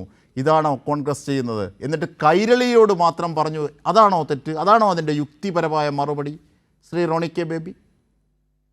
റസിയ എന്ന സ്ത്രീയെ, ഞാൻ അവരുടെ സ്ത്രീത്വത്തെ മാനിച്ചുകൊണ്ടെന്ന് പറയട്ടെ, ഞാൻ അവര് ഉന്നയിച്ച ആരോപണം അത് ശരിയാണോ തെറ്റാണോ എന്ന് പറയാൻ ഞാൻ ആളല്ല. കാരണം എനിക്ക് അതിന്റെ നിജസ്ഥിതി അറിയില്ല. പക്ഷെ അവര് ഉന്നയിച്ച ആ പരാതിയിൽ അവർ ഉറച്ചു നിൽക്കുന്നെങ്കിൽ, അവർക്ക് നീതി കിട്ടുന്നില്ല എന്ന് തോന്നിയെങ്കിൽ സ്വാഭാവികമായിട്ട് അവർ ചെയ്യേണ്ടത് അവർക്ക് പോലീസിൽ പരാതി കൊടുക്കാം. അതാണ് അവരവരുടെ പാർട്ടി. അതാണ് ശ്രീ റോണി കെ ബേബി, അങ്ങനെ ചെയ്യരുത്, അങ്ങനെ പറയരുത്. ഒരു വനിതാ പ്രവർത്തക, നിങ്ങളുടെ ബ്ലോക്ക് കമ്മിറ്റി ഭാരവാഹിയായ ഒരു വ്യക്തി, നിങ്ങളുടെ മുൻ സ്ഥാനാർത്ഥിയായിരുന്ന വ്യക്തി പാർട്ടിക്ക് അപമതിപ്പുണ്ടാക്കുമെന്ന് കരുതി പാർട്ടിയുടെ ആന്തരിക സംവിധാനങ്ങളിൽ പരാതി കൊടുത്തു. ആ പാർട്ടി തന്നെ ആ പ്രശ്നത്തിന്, കോൺഗ്രസ് പാർട്ടി തന്നെ പ്രശ്നത്തിന് പരിഹാരം കാണും എന്ന് പ്രതീക്ഷയും വാഗ്ദാനവും ലഭിച്ചു. എന്ന് കരുതി നിങ്ങളുടെ പാർട്ടിയോട് കൂറും സ്നേഹവും കാണിച്ച ആ വ്യക്തിയാണോ ഇപ്പോൾ പറയുന്നത് പോലീസിൽ പരാതി കൊടുത്താൽ പോരായിരുന്നു എന്ന്? പോലീസിൽ അവർ പരാതി കൊടുക്കാതെ പാർട്ടിക്ക് പരാതി കൊടുത്തത് അവർക്ക് നിങ്ങളുടെ പാർട്ടിയോടുള്ള കൂറും സ്നേഹവും ഉള്ളതുകൊണ്ടാണ്. അതിനെയാണ് താങ്കൾ ഇപ്പോൾ ലംഘിച്ചത്. കാരണം ഒരു വ്യക്തിക്കെതിരെ, അത് എത്ര ഉന്നതനായ നേതാവായിക്കോട്ടെ, അയാൾക്കെതിരെ ഇതുപോലെയുള്ള വിഷയത്തിൽ പാർട്ടിക്ക് പരാതി കിട്ടിയാൽ, അല്ലെ പൊതുജന മധ്യത്തിൽ തന്നെ അങ്ങനെ ഒരു ആക്ഷേപം ഉണ്ടായാൽ അവരെ സംരക്ഷിക്കുന്ന ഒരു കീഴ്വഴക്കവും പാരമ്പര്യവുമല്ല കോൺഗ്രസ് പാർട്ടിക്കുള്ളത്. എന്താണ് MLA ഉൾപ്പെടെയുള്ള വ്യക്തികൾക്കെതിരെ, അതാണ് ഞാൻ പറഞ്ഞത്. രാഹുൽ മാങ്കൂട്ടം, ഞാൻ ആ പേര് പറഞ്ഞില്ല എന്ന് മാത്രമേ ഉള്ളൂ. MLA ഉൾപ്പെടെയുള്ള വ്യക്തികൾക്കെതിരെ ആക്ഷേപം ഉണ്ടായപ്പോൾ കോൺഗ്രസ് എന്ത് നടപടിയാണ് സ്വീകരിച്ചത് എന്ന് ബോധ്യമുണ്ട്. എന്ത് നടപടിയാണ് സ്വീകരിച്ചത് എനിക്കും അറിയില്ല. എവിടെ ഒരൊറ്റ കാര്യം പ്രിന്റ് ചെയ്തിട്ടില്ല ഇന്ദിരാഭവനിൽ. അദ്ദേഹത്തിനെതിരെയുള്ള ഒരു പാർട്ടി നടപടി KPCCയുടെ ലെറ്റർ പാഡിൽ ഒന്ന് പ്രിന്റ് ചെയ്തിട്ടില്ല. പ്രിന്റ് ചെയ്തിട്ടുണ്ടോ? KPCC പ്രസിഡന്റ് വാക്കാൽ പറഞ്ഞു, ശരിയാണ്. പക്ഷേ അതിനുശേഷം അദ്ദേഹം എത്ര പാർട്ടി പരിപാടികളിലാണ് പങ്കെടുത്തത്? വലിയ വിവാദമായി വാർത്തകളിൽ. തിരുവനന്തപുരത്ത് എന്തിന് VD സതീശൻ ഉദ്ഘാടനം ചെയ്ത പരിപാടിയിൽ പോലും അദ്ദേഹം പോയിരുന്നു. VD സതീശൻ ഉദ്ഘാടനം ചെയ്ത ഒരു പരിപാടിയിലും രാഹുൽ മാങ്കൂട്ടം തിരുവനന്തപുരത്ത് SUCI സംഘടിപ്പിച്ച പരിപാടിയിൽ VD സതീശൻ ഉദ്ഘാടനം ചെയ്യുന്ന പരിപാടിയിൽ രാഹുൽ മാങ്കൂട്ടം ഉണ്ടായിരുന്നു. അദ്ദേഹം ഉദ്ഘാടനം ചെയ്ത സമയത്തിനില്ലായിരിക്കും ആ പരിപാടിയിൽ VD സതീശൻ വരുന്നതിന് തൊട്ട് മുമ്പ് വരെ രാഹുൽ മാങ്കൂട്ടത്തിൽ അവിടെ ഉണ്ടായിരുന്നു. പിന്നീട് പാലക്കാട് തന്നെ എത്രയോ കോൺഗ്രസിൻ്റെ പരിപാടിയിൽ പങ്കെടുത്തു. അതിനോടുള്ള രാഹുൽ മാങ്കൂട്ടത്തിൻ്റെ മറുപടി എന്തായിരുന്നു അറിയാമോ? രാഹുൽ മാങ്കൂട്ടത്തിൽ പറഞ്ഞത് താനൊരു കോൺഗ്രസ്സുകാരനാണ് അവസാനം വരെയും, അതുകൊണ്ട് UDF വേണ്ടി നിൽക്കും എന്നാണ് അദ്ദേഹം പറഞ്ഞത്. അതുകൊണ്ട് അവരെയൊക്കെ ജയിപ്പിക്കാൻ താൻ ഉണ്ടാകുമെന്നാണ് പാലക്കാട് MLA കോൺഗ്രസിൻ്റെ മുതിർന്ന നേതാവ് അല്ലെങ്കിൽ യുവ നേതാവ് രാഹുൽ മാങ്കൂട്ടത്തിൽ പറഞ്ഞത്. ശ്രീ റോണി കെ ബേബി, ഞങ്ങളുടെ ഓർമ്മശക്തിയെ പരിഹസിക്കരുത് താങ്കൾ. ഒരിക്കലും അല്ല. ഞാൻ പറഞ്ഞു വരുന്നത്, ഇങ്ങനെ ആരോപണ വിധേയരായ ആളുകളെ അവരെ സംരക്ഷിക്കുന്ന ഒരു നിലപാടല്ല ഇന്ത്യൻ നാഷണൽ കോൺഗ്രസിന് ഉള്ളത്. ഇപ്പോൾ ഇവിടെ ബഹുമാനപ്പെട്ട റസിയ ഉന്നയിച്ച ആരോപണം ഒരുപക്ഷെ പാർട്ടി ഇതിന്റെ പ്രാഥമിക പരിശോധന നടത്തി മുന്നോട്ട് തന്നെ നടത്തി അതിന്റെ ഗൗരവ സ്വഭാവമുള്ള ഒരു പരാതിയല്ല. കാരണം തെരഞ്ഞെടുപ്പ് വരുമ്പോൾ നമുക്കറിയാം, തെരഞ്ഞെടുപ്പ് കാലം വരുമ്പോൾ ഇതുപോലുള്ള ഒരുപാട് ആരോപണങ്ങൾ അത് താങ്കൾ പറഞ്ഞത് കൂടുതൽ ഗൗരവമുള്ള ഒരു കാര്യമാണ്. കാരണം ഒരു സ്ത്രീ അങ്ങനെ ഒരു പരാതി നൽകിയിട്ട് താങ്കൾ പറഞ്ഞതുപോലെ അങ്ങനെയാണെങ്കിൽ ഈ നേതാക്കന്മാർ എന്താണ്, ഇതൊരു ഗൗരവമുള്ള പരാതിയാണ്, അല്ലെങ്കിൽ ഇത് ഞങ്ങൾ പാർട്ടി സംവിധാനത്തിൽ പരിഹരിക്കേണ്ടതല്ല എന്ന് കണ്ടിട്ട് അത് പോലീസിലേക്ക് ഫോർവേഡ് ചെയ്യാതിരുന്നത് എന്താണ് ശ്രീ റോണി കെ ബേബി? നിങ്ങൾ അന്വേഷിച്ച് തീർപ്പ് കൽപ്പിക്കണോ? ബഹുമാനപ്പെട്ട റസിയ വാക്കാൽ ഇതുപോലെ പരാമർശം നടത്തിയിട്ടുണ്ട്, പരാതികൾ പറഞ്ഞിട്ടുണ്ട്. പക്ഷേ അത് പിന്നോട്ടത്തിലെ ഒരു ഗൗരവ സ്വഭാവമുള്ളതല്ല. അവർ പരാതി എഴുതി നൽകിയിട്ടുണ്ടെന്നേ. അവർ പരാതി കോൺഗ്രസ് മുതിർന്ന നേതാക്കന്മാർക്ക് എഴുതി നൽകിയിട്ടുണ്ട്. അല്ലേ? നമ്മൾ അങ്ങനെ ഈ ഒരു ഒരു പൊതുജന കെ മുരളീധരനെ പോലെയുള്ള നേതാവ്, അദ്ദേഹത്തിന് ഇതിന്റെയൊക്കെ വിശദാംശങ്ങളൊക്കെ അറിയാം. കെ മുരളീധരനെ പോലെയുള്ള അത്രയും ബഹുമാനിനെ ഒരു നേതാവ്. ശ്രീ എം ജയചന്ദ്രൻ, താങ്കൾ ഒരു മാധ്യമപ്രവർത്തകനാണ്, രാഷ്ട്രീയ നിരീക്ഷകൻ എന്നുള്ളതൊക്കെ ഇവിടെ നിൽക്കട്ടെ, ഒരു മാധ്യമപ്രവർത്തകനാണ്. എത്രയോ തെരഞ്ഞെടുപ്പുകൾ റിപ്പോർട്ട് ചെയ്യുന്നതാണ്. ഈ തദ്ദേശ സ്വയംഭരണ തെരഞ്ഞെടുപ്പിൽ UDF സംവിധാനങ്ങൾ, പ്രത്യേകിച്ച് കോൺഗ്രസിൽ നമ്മൾ ഇന്ന് കാസർഗോഡ് DCCയിൽ കണ്ട അടക്കം ഉള്ള കാര്യങ്ങൾ, അതിൻ്റെ ദൃശ്യങ്ങളടക്കമുള്ള കാര്യങ്ങളെ താങ്കൾ മറുമൊഴിയോടെ നിരീക്ഷിക്കൂ, അല്ലെങ്കിൽ താങ്കളുടേതായ കാഴ്ചപ്പാടിലൊന്ന് നിരീക്ഷിക്കൂ. ജിംസാദെ, ഈ താങ്കളുടെ ചോദ്യങ്ങളും അതിന് പ്രൊഫസർ റോണി കെ ബേബിയുടെ മറുപടിയും ഞാൻ ശ്രദ്ധിച്ച് കേൾക്കുകയായിരുന്നു. തിരുവനന്തപുരം മുതൽ കാസർഗോഡ് വരെ എല്ലാ ജില്ലകളിലും കോൺഗ്രസിൽ മാത്രമല്ല UDFിൽ തന്നെ നിരന്തര പ്രശ്നങ്ങളാണ് നേരിടുന്നതെന്ന് ദേശാഭിമാനിയോ കൈരളിയോ മാത്രമല്ലല്ലോ പറയുന്നത്. പ്രിന്റ് മീഡിയയും ഇലക്ട്രോണിക് മീഡിയയും സോഷ്യൽ മീഡിയയും ഒരുപോലെ പറയുകയാണല്ലോ ഇക്കാര്യങ്ങളാകെ. പക്ഷേ അത് ചോദിക്കുമ്പോൾ എന്തുകൊണ്ടാണ് അദ്ദേഹത്തിന് അത് സംബന്ധിച്ച് ഒരു നിലപാട് വ്യക്തമാക്കാൻ പറ്റാതെ വരികയും പകരം CPMൽ LDFിൽ മൊത്തം പ്രശ്നങ്ങളാണ് എന്ന് എസ്റ്റാബ്ലിഷ് ചെയ്യാനായിട്ട്, അങ്ങനെ സ്ഥാപിക്കാനായിട്ട് വൃഥാ ശ്രമിക്കുകയും ചെയ്യേണ്ടി വരുന്നത് എന്തുകൊണ്ടാണ്? ഒന്ന്. രണ്ടാമത്തെ പ്രധാനപ്പെട്ട പ്രശ്നം എന്ന് പറഞ്ഞാൽ കഴിഞ്ഞ 10 വർഷത്തോളമായി ഭരണ കക്ഷിയാണല്ലോ LDF, ഇടതുപക്ഷ ജനാധിപത്യ മുന്നണി. സ്വാഭാവികമായും പ്രതിപക്ഷത്താണ് UDF എന്ന ഐക്യ ജനാധിപത്യ മുന്നണി. പക്ഷെ നോക്കൂ, ഇത് വരുമ്പോ ഏതാണ് ഈ തെരഞ്ഞെടുപ്പ് വരുമ്പോ, ഈ തെരഞ്ഞെടുപ്പിൽ, തദ്ദേശ തെരഞ്ഞെടുപ്പിൽ പ്രശ്നങ്ങൾ മുഴുവൻ ഉണ്ടാകുന്ന എവിടെയാണ്? അധികാരം നഷ്ടപ്പെട്ട 10 വർഷമായി അധികാരത്തിന്റെ അരികത്തെത്താൻ കഴിയാത്ത UDF-ൽ, കോൺഗ്രസിൽ, മുസ്ലിം ലീഗിൽ ഒക്കെ കൂട്ടയടിയും തമ്മിൽ തല്ലുമാണ്. അതേസമയം 10 വർഷമായി അധികാരത്തിൽ തുടരുന്ന ഇടതുപക്ഷ ജനാധിപത്യ മുന്നണിക്കോ ഒരു പ്രശ്നങ്ങളും ഇല്ലാതെ ഒറ്റക്കെട്ടായി തെരഞ്ഞെടുപ്പിലേക്ക് പോകാൻ കഴിയുന്നുണ്ട്. ഇടയ്ക്ക് ശ്രീ റോണി കെ ബേബി ഇടയ്ക്ക് സൂചിപ്പിച്ചല്ലോ, ചില സ്ഥലങ്ങളൊക്കെ ഒറ്റപ്പെട്ട സംഭവങ്ങൾ ഉണ്ടായിട്ടില്ല എന്നൊന്നും നമ്മൾ ഡിഫെൻഡ് ചെയ്യേണ്ടതില്ല. പക്ഷെ ആ പ്രശ്നങ്ങളൊക്കെ അന്നു തന്നെ പരിഹരിച്ച് പോയിട്ടുമുണ്ട്. അതല്ലേ കാണുന്നത്. അപ്പൊ എന്തുകൊണ്ട് അധികാരമില്ലാത്ത സ്ഥലത്ത് എങ്ങനെയും ജനങ്ങളുടെ വിശ്വാസം വർദ്ധിച്ച് അധികാരത്തിലേക്ക് തിരിച്ചു വരാൻ ശ്രമിക്കേണ്ട UDF അതിനു പകരം തിരുവനന്തപുരം മുതൽ കാസർഗോഡ് വരെ എല്ലാ ജില്ലകളിലും ഇങ്ങനെ തമ്മിൽ തല്ലുന്ന ഒരു അനൈക്യ ജനാധിപത്യ മുന്നണിയായിട്ട് എന്തുകൊണ്ട് മാറുന്നു എന്നുള്ളതിൽ അടിസ്ഥാനപരമായ ചർച്ചാ വിഷയമാകേണ്ടി വരുന്നത്. അത് നമ്മളുടെ ആരുടെയും കുറ്റമല്ലല്ലോ. ഇത് നമ്മൾ കാണുകയും ജനങ്ങളാകെ ഇത് അനുഭവിക്കുകയും ചെയ്യുകയാണ്. പ്രത്യേകിച്ചും കോൺഗ്രസ്, UDF അനുഭാവികളും പ്രവർത്തകരും അണികളും അതുമല്ലാതെ ചുറ്റുമുട്ടുള്ള അനുഭവിക്കുന്ന സാഹചര്യം കേരളത്തിലെമ്പാടും കണ്ടുവരുന്നത്. അതുകൊണ്ടാണ് സ്വാഭാവികമായും ചർച്ചയാവുന്നത്. LDF-നെ സംബന്ധിച്ച് താങ്കൾ പറയുന്നത് ശബരിമലയുടെ കാര്യമാണ് കൈകളിൽ ചർച്ച ചെയ്യാതിരിക്കുന്നത് ബോധപൂർവം. എന്തിന്? എത്രയോ ദിവസം നമ്മൾ ചർച്ച ചെയ്തു. SIT-യുടെ തന്നെ അന്വേഷണം SIT-യുടെ അല്ലേ? ഈ ഞാൻ പല ചാനലുകളിലും ചോദിച്ചിട്ടും ഈ പാനലിസ്റ്റുകൾ മറുപടി തരാത്തൊരു ചോദ്യം താങ്കളോട് സാന്ദർഭികമായി ചോദിച്ചു പോവുകയാണ്. താങ്കൾ ആ ചോദ്യത്തിലേക്ക് വന്നതുകൊണ്ട്. ഇവിടെ ഈ ദ്വാരപാലക പാളികളിൽ കട്ടുകൊണ്ടുപോയതാണല്ലോ പ്രശ്നം. ഇയാളുടെ ഉണ്ണികൃഷ്ണൻ പോറ്റി റിമാൻഡ് റിപ്പോർട്ട് തുടങ്ങുന്നത് തന്നെ സുമാർ 2 കിലോ സ്വർണം ചതിവിലൂടെ അപഹരിച്ചെടുത്തു എന്നുള്ളതാണ് റിമാൻഡ് റിപ്പോർട്ടിന്റെ ആദ്യ വാചകം തുടങ്ങുന്നത് തന്നെ. ഒന്ന്. രണ്ടാമത്, താൻ കൊണ്ടുപോയത് ചെമ്പുപാളികളാണെന്നും സ്വർണം പൊതിഞ്ഞ ചെമ്പുപാളികൾ എന്നല്ല, അതങ്ങനെയല്ല തനിക്ക് കിട്ടിയത് എന്നൊരു വാദം ഉണ്ണികൃഷ്ണൻ പോറ്റി എവിടെയും ഉന്നയിച്ചിട്ടില്ല. SIT-ക്ക് അങ്ങനത്തെ ആക്ഷേപവുമില്ല. റിമാൻഡ് റിപ്പോർട്ടിൽ അങ്ങനെ പറയുന്നുമില്ല. അപ്പൊ എന്താണ്? കൊണ്ടുപോയ സ്വർണം പൊതിഞ്ഞ ചെമ്പുപാളികൾ തന്നെയാണെന്നുള്ളത് ഉണ്ണികൃഷ്ണൻ പോറ്റിയും ബന്ധപ്പെട്ടവരെല്ലാം അംഗീകരിച്ച് കഴിഞ്ഞിട്ടുണ്ട്. ഇനി അതിന്റെ SIT അന്വേഷണം നടക്കട്ടെ. ഇതിന്റെ ഭാഗമായിട്ടാണ്. അത് മാത്രമല്ല, അദ്ദേഹം ഇപ്പൊ പറഞ്ഞല്ലോ. പക്ഷേ ഇതിൽ പിടിച്ച മുരാരി, ബൈജു, ഇങ്ങനെ ഓരോരുത്തരെയും എണ്ണി നോക്കിയാൽ ഇപ്പോൾ 6ാമത് ആണല്ലോ പത്മകുമാറിൻ്റെ പേര് വരുന്നത്. ഇതിനു മുമ്പ് പിടിച്ച ഉദ്യോഗസ്ഥരെല്ലാം INTUC നേതാക്കളാണ്, കോൺഗ്രസ് സംഘടനാ നേതാക്കളാണ്. അപ്പോൾ അതുകൊണ്ട് അതിനകത്ത് കക്ഷി രാഷ്ട്രീയം കലർത്തേണ്ടതില്ല. മാത്രമല്ല SIT ആണ് അത് അന്വേഷിക്കുന്നത്. അവർ ആ രീതിക്ക് പോകട്ടെ. നമ്മൾ എല്ലാ ഘട്ടത്തിലും ഇതൊക്കെ ചർച്ച ചെയ്യുന്നതാണ്. എന്തിന് ഈ സർക്കാരും ദേവസ്വം ബോർഡുമല്ലേ കോടതിയിൽ ആവശ്യപ്പെട്ടത് കോടതിയുടെ മേൽനോട്ടത്തിൽ ഒരു അന്വേഷണം വരട്ടെ എന്ന്? അല്ല, അതിനകത്തുള്ള കൗശലം എന്ന് പറയുന്നത് മറ്റൊന്നുമല്ല അജിൻഫാദെ. ഇത് കൈരളിയുടെ പ്രേക്ഷകരെ ഇത് ഇങ്ങനെ പറഞ്ഞാൽ ഒന്ന് തെറ്റിദ്ധരിപ്പിക്കാൻ കഴിയുമോ എന്നുള്ള കൗശലം മാത്രമേ അദ്ദേഹം ഇറക്കിയുള്ളൂ. അതാണ് അദ്ദേഹം ചെയ്തത്. ഞാൻ പറഞ്ഞത് അതല്ല, വസ്തുത അതല്ലല്ലോ. ഈ തിരുവനന്തപുരം കാസർഗോഡ് വരെ നിങ്ങൾ തമ്മിൽ തെളിയുന്നത് എന്തുകൊണ്ട്? അധികാരമില്ലാത്ത നിങ്ങൾ, അധികാരത്തിൽ വരാൻ ആഗ്രഹിക്കുന്ന രണ്ട് ടേമായി പുറത്തിരിക്കുന്ന നിങ്ങൾ എങ്ങനെയാണ് ഇങ്ങനെ തമ്മിൽ തല്ലുന്നത്? പ്രതിപക്ഷത്ത് പോലും ഐക്യമില്ലേ എന്നുള്ളതാണ്. അപ്പോൾ അധികാരം കിട്ടിയിട്ടാണ് എങ്കിൽ ഒരു യുക്തി ഉണ്ടെന്നുള്ളതാണ് ജയചന്ദ്രൻ സാർ ചോദിക്കുന്നത്. ശരി, ഞാൻ തിരിച്ചെത്താം. CPIM പ്രതിനിധി ശ്രീ വി പി മുസ്തഫ, കോൺഗ്രസ് ഒരു ജനാധിപത്യ പാർട്ടിയാണ്. ആ പാർട്ടിയിൽ സ്വാഭാവികമായി സംഘർഷങ്ങളുണ്ടാവും. ഇന്നിപ്പോൾ കാസർഗോഡ് DCC-യിൽ തമ്മിൽ തല്ലുണ്ടാകുന്നു, അവർ തമ്മിൽ തല്ലുന്നു. ലിജുവിൻ്റെ സാന്നിധ്യത്തിൽ, അല്ലെങ്കിൽ ഒരു മതിലപ്പുറം ലിജു ഉണ്ടായിരുന്നു. ലിജുവിന് ഇറങ്ങി ഓടേണ്ടി വന്നു എന്നൊക്കെയാണ് നാട്ടു സംസാരം. എനിക്കറിയില്ല. പക്ഷേ ലിജുവിൻ്റെ പ്രതികരണ വിഷയത്തിൽ വന്ന് പരിശോധിക്കുമെന്നൊക്കെ. ഇങ്ങനെ ഓരോന്നും തിരുവനന്തപുരം മുതൽ കാസർഗോഡ് വരെ ഇത്തരത്തിൽ അതിരുകൾ ഭേദിച്ചുള്ള ഒരു തർക്കം നടക്കുന്നു.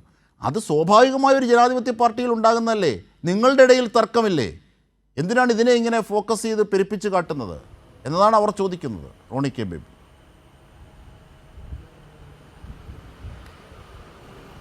ജനങ്ങൾക്ക് വേണ്ടി ജനങ്ങളാൽ തിരഞ്ഞെടുക്കപ്പെടുന്ന ജനങ്ങളുടെ ഭരണം എന്നൊക്കെ ജനാധിപത്യത്തെ അബ്രഹാം ലിങ്കൺ നിർവചിച്ചു എന്ന് അജിംസെ റോണി സാറും നമ്മളും എല്ലാം പഠിച്ചിട്ടുണ്ട്. പക്ഷേ ഒരേ പാർട്ടിയിൽ പ്രവർത്തിക്കുന്ന, ഒരേ കമ്മിറ്റിയിൽ ഇരിക്കുന്ന സഹപ്രവർത്തകന്റെ മൂക്കിനിടിച്ച് ചവിട്ടി താഴെ ഇടുന്നതാണ് ജനാധിപത്യം എന്നത് റോണി സാറ് നമ്മളെ പഠിപ്പിക്കുന്ന പുതിയ ജനാധിപത്യത്തിൻ്റെ നിർവചനമാണോ സർ? അങ്ങനെ ജനാധിപത്യത്തിനൊരു നിർവചനം ഉണ്ടോ? എന്തൊരു സംഗതിയാണ് സർ ജനാധിപത്യം എന്ന് ഇതിനെ വിളിക്കല്ല നിങ്ങൾ.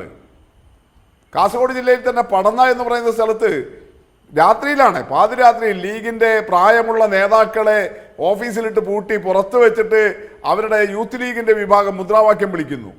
ഇന്നിപ്പോൾ ആ യൂത്ത് ലീഗ് കമ്മിറ്റി രാജിവെച്ച് അവരുടെ മണ്ഡലം കമ്മിറ്റിക്ക് രാജിക്കത്ത് കൊടുത്തിരിക്കുന്നു. വയനാട്ടിൽ നിന്ന് യൂത്ത് കോൺഗ്രസിൻ്റെ ആളുകളെല്ലാം നിലവിളിക്കുന്നു, ഇതെന്തൊരു പാർട്ടി, ഇതെന്തൊരു കോൺഗ്രസ്, ഇതിലെന്ത് ജനാധിപത്യം, നിങ്ങൾ അടിത്തട്ടിലിറങ്ങി പണിയൊന്നും ചെയ്യരുതേ, മേലെ നിന്നാൽ മതി. യൂത്ത് കോൺഗ്രസിൻ്റെ ജില്ലാ സെക്രട്ടറിയും ആളുകളുമെല്ലാം കൂട്ടത്തോടെ കുറുകയാണ്.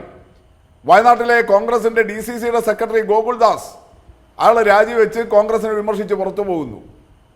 ഇങ്ങനെ ചിറയൻകീഴ്, വർക്കലയിൽ, നെടുമങ്ങാട് എല്ലായിടത്തും കൂട്ടക്കുഴപ്പങ്ങൾ. സർ, ഇതാണോ ജനാധിപത്യം? ഇതിനെയാണോ നമ്മൾ ജനാധിപത്യം എന്ന് വിളിക്കേണ്ടത്? ഇതിനെയൊക്കെ ജനാധിപത്യം എന്ന് നിർവചിച്ചാൽ വളർന്നു വരുന്ന തലമുറ, പ്രത്യേകിച്ച് ജെൻസി എന്ന് പറയുന്നവർ എങ്ങനെയാണ് നമ്മുടെ രാഷ്ട്രീയ പ്രവർത്തനത്തെയും രാഷ്ട്രീയ പാർട്ടികളെയും ജനാധിപത്യത്തെയൊക്കെ കാണുക? അതുകൊണ്ട് നിങ്ങൾ ഇതിനെ ജനാധിപത്യം എന്നൊന്നും വിളിക്കരുത്. ഇത് തികഞ്ഞ അരാജകത്വമാണ് സർ.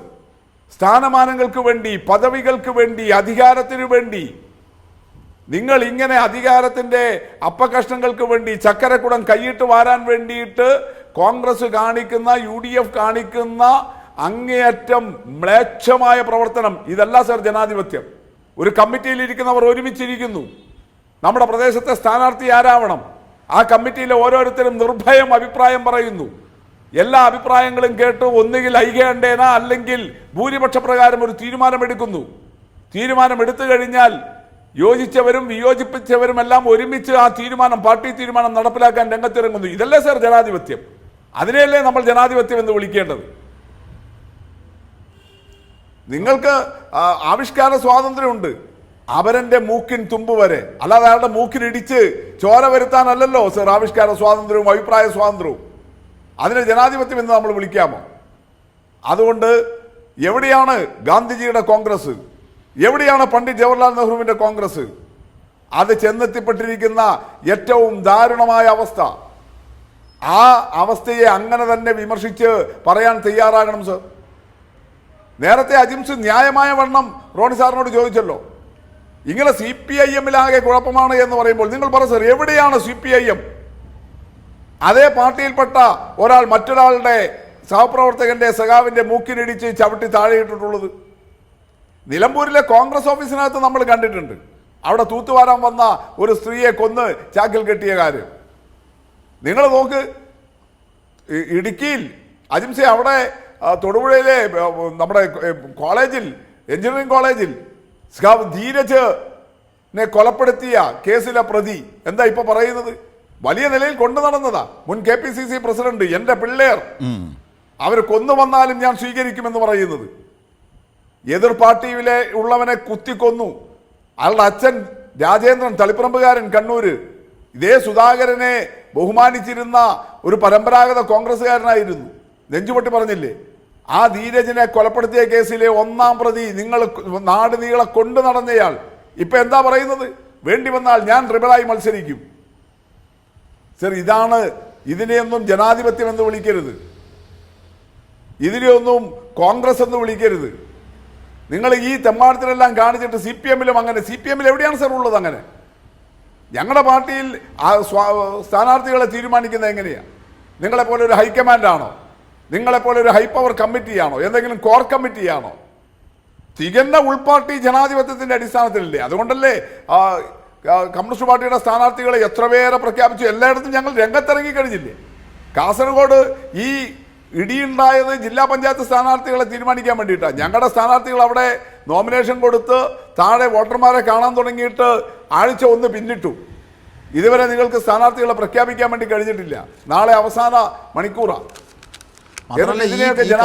ഈ പ്രശ്നങ്ങളൊക്കെ ഉണ്ടാകുന്നത് 2015 റിബലായി പ്രത്യേക മുന്നണി ഉണ്ടാക്കി മത്സരിച്ച ആളാണ് കോൺഗ്രസ് നേതാവ് ഈ ജെയിംസ് എന്ന് പറയുന്ന ആൾ. അദ്ദേഹത്തിന്റെ നേതൃത്വത്തിലാണ് ഇപ്പോൾ തർക്കവാടി ഉണ്ടാകുന്നത്. അപ്പോൾ ഇത് ഇപ്പോൾ ഉണ്ടായ പ്രശ്നമല്ല, അതങ്ങനെ കിടക്കുക. അതെ അതെ അതെ, ജെയിംസ് പാന്തമക്കൽ ഈസ്റ്റ് എളേരി പഞ്ചായത്തിലാണ്. അത് കോൺഗ്രസിന്റെ ഒരു നെടുങ്കോട്ടയാണ്. നമ്മളിപ്പോ ഈ കാസർഗോഡ് ജില്ലയിൽ തന്നെ ഇവര് പാർട്ടി ഗ്രാമങ്ങൾ എന്ന് വിളിക്കാറുണ്ടല്ലോ അജിംസെ, അതുപോലെ കോൺഗ്രസിന്റെ ഗ്രാമം എന്ന് വിളിക്കാവുന്നതാണ് ഈസ്റ്റ് എളേരി. ആ ഈസ്റ്റ് എളേരിയിൽ കോൺഗ്രസിനെ നെടുകെ പിളർന്ന് പ്രത്യേക പാർട്ടി ഉണ്ടാക്കി പോയ ആളാണ് ഈ ഇന്നിപ്പോ പിന്നെ ഇവർ ആക്ഷേപിക്കുന്ന ജെയിംസ്, ആ ജെയിംസിനെ തിരികെ ഇവരെല്ലാം കൂടി തന്നെയാണ് സ്വീകരിച്ചത് കോൺഗ്രസിലേക്ക്. എന്നിട്ട് DCC വൈസ് പ്രസിഡന്റ് ആക്കി. അയാളെ വീണ്ടും അവഗണിക്കാൻ ശ്രമിച്ചു. അപ്പോഴല്ലേ കുഴപ്പമുണ്ടാക്കിയിരിക്കുന്നത് ജെയിംസ്. നിങ്ങൾ ഇതാണ് കാണിക്കുന്നത്. മറുപടി ഉണ്ടോ ഇതിന്? മറുപടി ഉണ്ടോ ശ്രീ റോണി കെ ബേബി? ഞാൻ തിരിച്ചെത്താം VPP. ശ്രീ റോണി കെ ബേബി. ബഹുമാനപ്പെട്ട VPP മുസ്തഫ ഇങ്ങനെ പറഞ്ഞപ്പോൾ എന്റെ മനസ്സിൽ ഒരുപാട് കഥകളും ഒരുപാട് ഓർമ്മകളും വന്നുകൊണ്ടിരിക്കുക. സ്വന്തം പാർട്ടിയുടെ ജില്ലാ സെക്രട്ടറിയുടെ കട്ടിലിനടിയിൽ ഒളിക്യാമറ വെച്ച് ചരിത്രം ഒക്കെ ഇത്രയും മോശം ചരിത്രം വേറെ ഏതെങ്കിലും രാഷ്ട്രീയ പാർട്ടി വാട്സപ്പ് യൂണിവേഴ്സിറ്റി അല്ലേ? ഉള്ളത് സത്യസന്ധമായിട്ട് തന്നെ പറയാ. ഇവിടെ ബഹുമാനപ്പെട്ട മുസ്തഫ സാറ് അദ്ദേഹം ജനാധിപത്യത്തെ കുറിച്ചൊക്കെ ഒരുപാട് അദ്ദേഹം സംസാരിച്ചു. ഉൾപാർട്ടി ജനാധിപത്യം, CPM-ന്റെ അകത്ത് ഉള്ള ജനാധിപത്യം എന്താണ്? ഡെമോക്രാറ്റിക് സെൻട്രലിസമാണ്, ജനാധിപത്യ കേന്ദ്രീകൃതമാണ്. ഇവിടെ എല്ലാം മുകളിൽ തീരുമാനിക്കും. അങ്ങ് ഇവിടെ ഹൈക്കമാൻഡിന്റെ കാര്യം പറഞ്ഞു. നിങ്ങളുടെ ഹൈക്കമാൻഡ് ഉള്ള പോലെ തന്നെ നിങ്ങളുടെ ഇവിടെ പാർട്ടിയുടെ ഡെമോക്രാറ്റിക് സെൻട്രലിസം എല്ലാം മുകളിൽ തീരുമാനിക്കും. നിങ്ങൾ തെരഞ്ഞെടുപ്പ് വന്നു കഴിഞ്ഞാൽ മുകളിൽ നിന്നും ഒരു പാനൽ അവതരിപ്പിക്കും. പാർട്ടിയുടെ ഉൾപാർട്ടി പിന്നെ സമ്മേളനങ്ങളില് ആരെങ്കിലും എതിരെ മത്സരിച്ചു കഴിഞ്ഞാൽ പിന്നെ അവൻ വർഗവഞ്ചകനാണ്, പാർട്ടി വിരുദ്ധനാണ്. നമ്മൾ കണ്ടു CPM-ന്റെ എത്രയോ സംസ്ഥാന സമ്മേളനങ്ങൾ. അതിൽ ആരാധ്യനും ബഹുമാനീയനുമായ PS അച്യുതാനന്ദന് പോലും ക്യാപിറ്റൽ പണിഷ്മെന്റ് കൊടുക്കണമെന്ന് പോലും സുനിത CPM-ന്റെ പിന്നെ സമ്മേളനങ്ങളാണ്. ഇതെല്ലാം ആരാണ് പറഞ്ഞത്? അങ്ങനെ ആര് പറഞ്ഞു? കാരണം CPM-ന്റെ ഭാഗമായിരുന്നവർ തന്നെ. അങ്ങനെ ആര് പറഞ്ഞു? ഏത് പാർട്ടി? അവർക്ക് ഉൾപാർട്ടി ജനാധിപത്യം ഉണ്ട്. അവരുടെ ഉൾപാർട്ടി ജനാധിപത്യത്തിൽ നേതാക്കന്മാർക്കും ആർക്കും ഏത് രീതിയിലും സ്വതന്ത്രമായി അങ്ങോട്ടും ഇങ്ങോട്ടും വിമർശിക്കാനുള്ള അവകാശമുണ്ട്. താങ്കൾ ഈ കേന്ദ്രീകൃത ജനാധിപത്യം എന്ന് പറഞ്ഞത് ഒരു സാങ്കേതിക അർത്ഥത്തിലെ കാര്യം മാത്രമല്ല. അത് അങ്ങനെ മുകളിൽ നിന്ന് തീരുമാനിച്ച് താഴേക്ക് അടിച്ചേൽപ്പിക്കുന്ന ഒരു പ്രക്രിയയല്ല. സാങ്കേതിക അർത്ഥത്തിൽ മാത്രമാണ് താങ്കൾ അതിനെ കാണുന്നത്. താഴേക്കുള്ള ചർച്ചയും അതിൻ്റെ കൃത്യമായ ഫീഡ്ബാക്ക് മുകളിലേക്ക് എത്തുകയും അങ്ങനെ ആ തീരുമാനങ്ങൾ അതിനെ കൂടി സമഗ്രമാക്കി നൽകുന്നതാണ്. അപ്പോൾ ഒരു കമ്മ്യൂണിസ്റ്റ് പാർട്ടിക്ക് ഒരു ദിശ നൽകേണ്ടതുണ്ട്. അതുകൊണ്ടാണ് അത് മുകളിൽ നിന്ന് താഴേക്ക് എന്ന് പറയുന്നത്, പിരമിഡ് തിരിച്ചു വെച്ചതുപോലെ. അപ്പോൾ അതൊക്കെ അവിടെ നിൽക്കട്ടെ. ഈ ഉൾപാർട്ടി ജനാധിപത്യത്തിൻ്റെ ഭാഗമായി അവരുടെ ഇടയിൽ തർക്കവും വിയോജിപ്പൊക്കെ ഉണ്ട്. പക്ഷേ വൺസ് അവരുടെ പാർട്ടി ഒരു കാര്യം തീരുമാനിച്ച് പുറത്തെത്തിയാൽ പിന്നീട് ആ വിയോജിപ്പില്ല. താങ്കൾ ഇപ്പോൾ ക്യാപിറ്റൽ പണിഷ്മെൻറ്റിനെ കുറിച്ച് പറഞ്ഞു. അങ്ങനെ ഒരു വാക്ക് തന്നെയില്ല. അങ്ങനെ പറഞ്ഞ് പ്രചരിപ്പിച്ചവർക്കെതിരെ കേസുണ്ട് ഇപ്പോൾ കോടതിയിൽ. അത് ആ മാനനഷ്ടത്തിന് കേസ് കൊടുത്തിട്ടുണ്ട്. ആ കേസ് ഉണ്ട്, മനസ്സിലായില്ലേ? അപ്പോൾ അങ്ങനെയൊക്കെയുള്ള കാര്യമായതുകൊണ്ട് ഈ വാട്സപ്പ് യൂണിവേഴ്സിറ്റിയും ഇത്തരം കിംവദന്തികളെ ഒന്നും താങ്കൾ ആശ്രയിക്കരുത് പ്ലീസ്, ദയവായി. അങ്ങനെയാണെങ്കിൽ ഞാൻ ഇപ്പോൾ നടന്ന ഒരു വലിയ തർക്കത്തെക്കുറിച്ച് പറയാം. ഒരു വലിയ ദളിത് വിരുദ്ധ, അത് കൊടിക്കുന്നിൽ സുരേഷൊക്കെ തുടങ്ങി വെച്ചതാണ്. അതിൻ്റെ മൂർധന്യതയിൽ തിരുവനന്തപുരത്ത് നിങ്ങളുടെ മേയർ സ്ഥാനാർത്ഥിയും ശബരിനാഥും മൺവിള രാധാകൃഷ്ണനും തമ്മിൽ അടിയായിരുന്നു. ദളിത് വിഷയത്തിൽ തമ്മിലടിയായി. ഇതുവരെയും നിങ്ങളുടെ പാർട്ടി ആ കാര്യത്തെക്കുറിച്ച് നിഷേധിച്ചിട്ടുമില്ല. ഞാൻ അതിലേക്കൊക്കെ വരാം. ശ്രീ റോണി കെ ബേബി, ഈ VPP പറഞ്ഞതിന് മറുപടി പറയൂ. അല്ല, ഞാൻ ബഹുമാനപ്പെട്ട VPP മുസ്തഫ സാറ് പറഞ്ഞതിന്റെ മറുപടിയാണ് ഞാൻ കൃത്യമായി ഇവിടെ പറഞ്ഞുകൊണ്ടിരിക്കുന്നത്. ഇപ്പോൾ CPM-ന് എന്ത് ഇപ്പോൾ അങ്ങ് പറഞ്ഞു, CPM വിട്ട് പാർട്ടി അല്ലെങ്കിൽ CPM-ന്റെ അകത്ത് എതിരഭിപ്രായം പറയുന്നവരോട് CPM എന്ത് സമീപനമാണ് സ്വീകരിക്കുന്നത്? വളരെ ജനാധിപത്യപരമായ രീതിയിലുള്ള സമീപനമാണ് സ്വീകരിക്കുന്നത് എന്നുള്ള ചർച്ച. ഈ RMB വടകര മേഖലയിലൊക്കെ RMB ഉണ്ടായതിന്റെ ചരിത്രം, ഞാൻ ഏറാൻമല പോലെയുള്ള പ്രദേശങ്ങൾ ഞാൻ അതിലേക്കൊന്നും അതൊക്കെ നമുക്ക് കൃത്യമായിട്ട് അറിയാം. ഞാൻ അതൊക്കെ ഈ ചർച്ചയിൽ വന്ന് ഞാൻ പിന്നെ നമ്മൾ എത്രയോ ചർച്ച ചെയ്തതാണ്. അത് ആദ്യം അവർ പറയുന്നു ജില്ലാ കമ്മിറ്റിയാണ് പ്രശ്നമെന്ന്, സംസ്ഥാന കമ്മിറ്റി ശരിയാണെന്ന് പറയുന്നു. പിന്നീട് സംസ്ഥാന കമ്മിറ്റി അവരുടെ തീരുമാനത്തിനെതിരെ നിന്നപ്പോൾ സംസ്ഥാന കമ്മിറ്റി മുഴുവൻ പ്രശ്നമാണെന്ന് പറയുന്നു. പിന്നീട് അവർ കേന്ദ്ര കമ്മിറ്റിയും ഒക്കെയാണ് പറഞ്ഞത്. പിന്നീട് അത് കഴിഞ്ഞ് കേന്ദ്ര കമ്മിറ്റി കൂടി പ്രശ്നമാണെന്ന് അവർ പറയുന്നതിലേക്ക് പോകുന്നു. പിന്നീട് അവർ ആരെ എതിർക്കാൻ വേണ്ടി എന്തൊക്കെ നയങ്ങൾ സ്വീകരിക്കണമെന്ന് പറഞ്ഞാൽ അവരോടൊപ്പം മുന്നണി സ്വഭാവത്തിൽ പങ്കെടുക്കുന്നു. അപ്പോൾ ഇതിൻ്റെയൊക്കെ സ്വഭാവം നമുക്കറിയാം. അതുകൊണ്ട് ആ വടകരയിലെ ആ ഒരു പ്രാദേശിക പ്രശ്നത്തെ നമുക്ക് വലിച്ചെടുക്കേണ്ട. കോൺഗ്രസ് പോലെ ഒരു ദേശീയ പ്രസ്ഥാനത്തെ ഏതർത്ഥത്തിലാണ് ഇതൊക്കെ പിടിച്ചുലയ്ക്കുന്നതെന്നുള്ളതാണ്. ഇവിടെ VPP ചോദിച്ചത് തങ്ങളുടെ പാർട്ടിയിൽ ഭിന്നതകളുണ്ട്, അത് ഉള്ളിൽ ഞങ്ങൾക്ക് ചർച്ച ചെയ്ത് പറഞ്ഞു തീർക്കാനാകുന്നു. സ്വാഭാവികമാണ്, ഒരു ജനാധിപത്യ ആംബിയൻസിൽ അവരങ്ങനെ പറയുന്നു. പക്ഷേ നിങ്ങൾക്കത് മൂക്കിനിട്ടിടിക്കുകയും തമ്മിലടിക്കുകയും ചീത്ത വിളിക്കുകയും റിബൽ സ്ഥാനാർത്ഥികളാവുകയും നേതാക്കന്മാർക്ക് പോലും കൂട്ടരാജി വെക്കേണ്ടിയും വരുന്നത് എങ്ങനെയെന്നാണ് ചോദിക്കുന്നത്. അതിന് മറുപടി ഒന്ന് പറയൂ റോണി കെ ബേബി. താങ്കൾ എല്ലാ വിഷയത്തെയും കട്ട് ആൻഡ് ഡ്രൈഡായി മറുപടി പറയുന്ന ആളല്ലേ? ഇപ്പോഴും തിരകളിൽ വിപ്ലവ ആഭിമുഖ്യവും ആവേശവും വീണ്ടും കൊണ്ട് നടക്കുന്ന അവരുടെ വൈകാരികതയെ പറഞ്ഞുകൊണ്ട് എന്ത് കാര്യം? ഇതാണ് വീണ്ടും പ്രശ്നം. ഇങ്ങനെ ഒരു നെഗറ്റീവ് അവർ പറയുന്ന വികസനമാണ്, അവർ പറയുന്ന കിഫ്ബിയുടെ നേട്ടങ്ങളാണ്, അവർ പറയുന്നത് ഇനിയും ഈ വികസനത്തിൻ്റെ തുടർച്ച ഞങ്ങൾക്ക് അനിവാര്യമാണെന്നാണ് പറയുന്നത്. അവർ കണക്കുകൾ എണ്ണി പറയുന്നു 1 ലക്ഷം കോടിയുടെ വികസന പദ്ധതികൾ ഞങ്ങൾ ജനങ്ങൾക്കായി നൽകുന്നു. അവർ 2000 രൂപ ക്ഷേമ പെൻഷൻ പ്രഖ്യാപിച്ചു കഴിഞ്ഞു, ഇനിയും അത് കൂട്ടുമെന്ന് പറയുന്നു. ഇങ്ങനെയൊക്കെയുള്ള വികസന കാര്യങ്ങളാണ് അവരുടെ രാഷ്ട്രീയ മുദ്രാവാക്യങ്ങളായി അവരുടെ മാനിഫെസ്റ്റോയിൽ വരുന്നത്, സ്ത്രീകൾക്ക് തൊഴിൽ കൊടുക്കുന്ന കാര്യത്തെ സംബന്ധിച്ച്.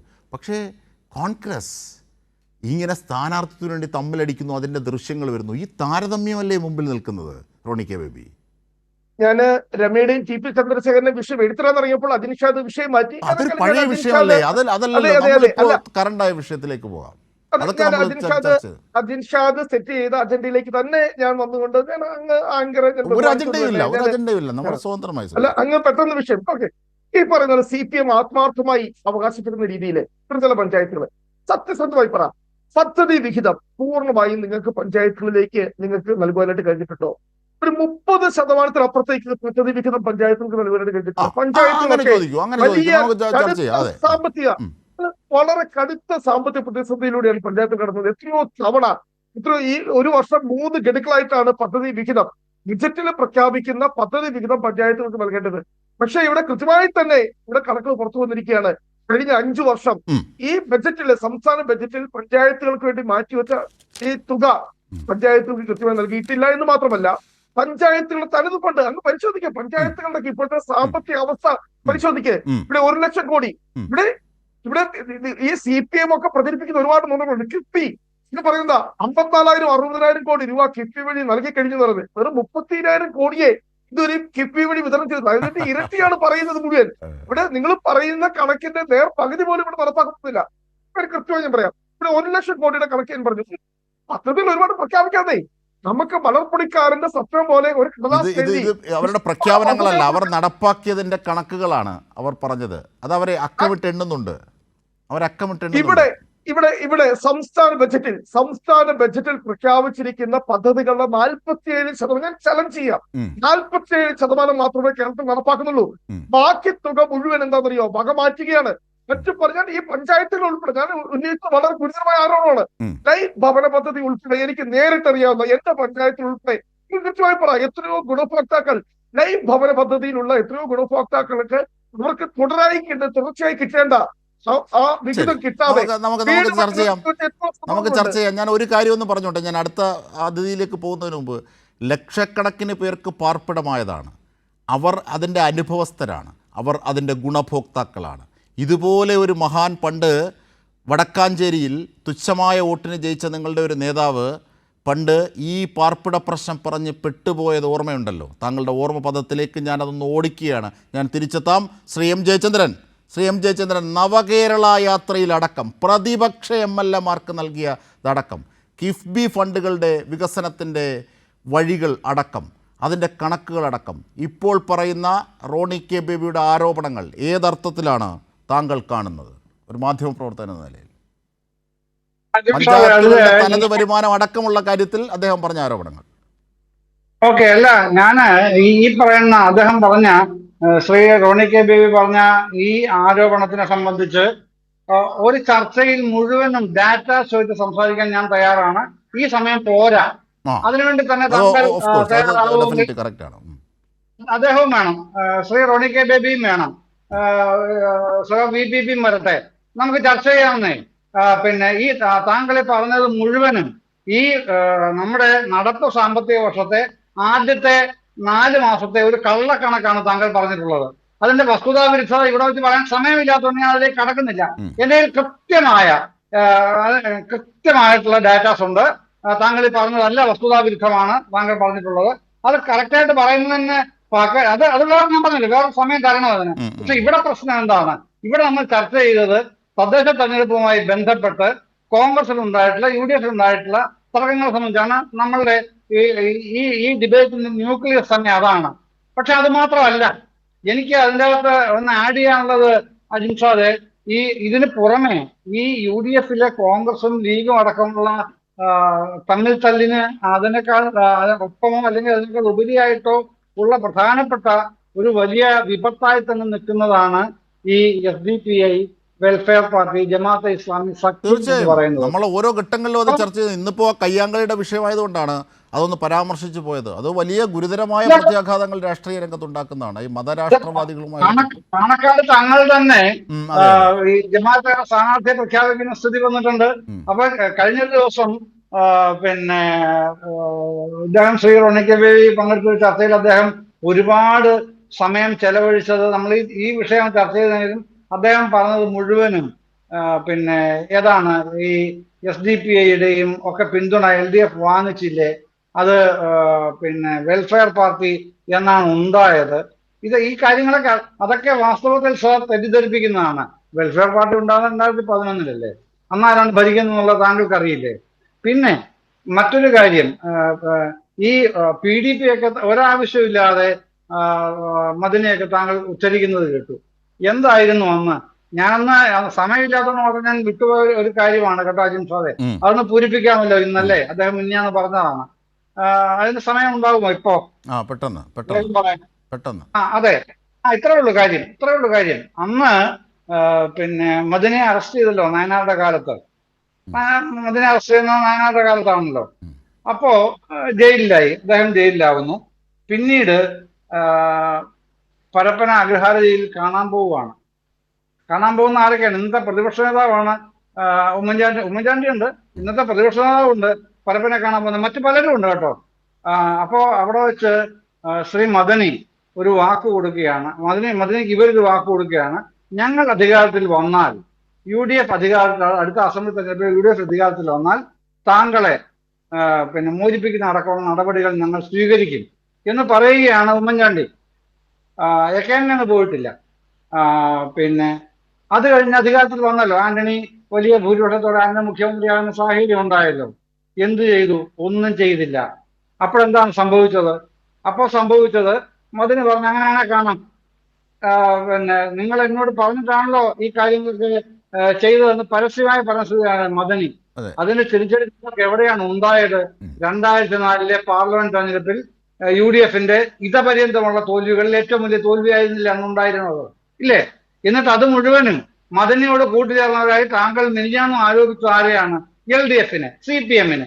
വസ്തുതയായിട്ട് എന്തെങ്കിലും ബന്ധമുണ്ടോ അതിന്? അത് കഴിഞ്ഞ് ജമാഅത്തെ ഇസ്ലാമിയുടെ നിലപാടുകൾ തീവ്രമായി വരുന്നത് എപ്പോഴാണെന്നുള്ളത് എല്ലാവർക്കും, ഇന്ത്യയിൽ ജീവിക്കുന്ന എല്ലാവർക്കും അറിയാം. ഈ പിന്നെ 9/11 സ്ഫോടനവുമായി ബന്ധപ്പെട്ട കാര്യങ്ങൾ, മറ്റൊരുപാട് കാരണങ്ങൾ, രാജ്യാന്തര തലത്തിലുള്ള ഇത്തരത്തിലുള്ള ഭീകര എന്താ പറയുന്നത്, അങ്ങനെയുള്ള ഒരു മതരാഷ്ട്രവാദികളുമായുള്ള ബന്ധം ശ്രീ അതുമായി ബന്ധപ്പെട്ടുള്ള കാര്യങ്ങൾക്ക് ഞാൻ നിർത്തിയേക്കാം ഇത്. അതുമായി ബന്ധപ്പെട്ട കാര്യങ്ങൾ സംസാരിക്കുന്നതിന് പകരം ബോധപൂർവം വളരെ പാർട്ടിസാൻ പൊളിറ്റിക്സ്, കക്ഷി രാഷ്ട്രീയപരമായ ആ കാര്യങ്ങൾ മാത്രം സംസാരിച്ചുകൊണ്ട് ഇടതുപക്ഷത്തെ പ്രതിരോധത്തിലാക്കാൻ ശ്രമിക്കുന്ന താങ്കളുടെ ആ കൗശലം ഇവിടെയും എടുക്കുന്നതിൽ അതിന്റെ മറുപതിപ്പാണ് താങ്കൾ ഇവിടെ കാണിച്ചത്. ഇപ്പോ ഈ കിഫ്ബിയെ സംബന്ധിച്ച് ഉന്നയിക്കപ്പെട്ട ആരോപണം ഞാൻ പറഞ്ഞില്ലേ, പരിപൂർണമായ സ്റ്റാറ്റിക്സ് എന്തെങ്കിലുണ്ട്. ഏത് പദ്ധതിയെ സംബന്ധിച്ചാണെങ്കിൽ എന്തിന്? ഞാൻ ആലപ്പുഴ ജില്ലക്കാരനാണ്. വലിയഴിക്കൽ പാലം രമേശ് ചെന്നിത്തലയ്ക്ക് കൊടുത്ത 100 കോടി രൂപ വലിയഴിക്കൽ പാലം പൂർത്തീകരിച്ചപ്പോ താങ്കൾ ഒരുപക്ഷെ പോയി കാണും അതുവഴി, ഇല്ലെങ്കിൽ ഇത് പോകണം. പിന്നെ കിഫ്ബി വഴിയാണ് രമേശ് ചെന്നിത്തലയ്ക്ക് ആ പൈസ കൊടുത്തത് കേട്ടോ. അതടക്കമുണ്ട്, അതിന്റെ കണക്ക് അടക്കം ഞാൻ പറയാം. തീർച്ചയായും ഞാൻ തിരിച്ചെത്താം. VPP നോക്കൂ, ഈ 30,000 രൂപ 31,000 രൂപ ചിലവാക്കിയിട്ട് 60,000 രൂപ എന്ന് പറയുക, എല്ലാം കൂട്ടിപ്പറഞ്ഞ് നിങ്ങൾ കാണിക്കുന്ന വികസനം പകുതി മാത്രമേ നടന്നിട്ടുള്ളൂ, ബാക്കി പകുതിയും കൂടി ഉണ്ട്, അത് ഫേക്കാണ് എന്നാണ് റോണി കെ ബേബി പറഞ്ഞത്.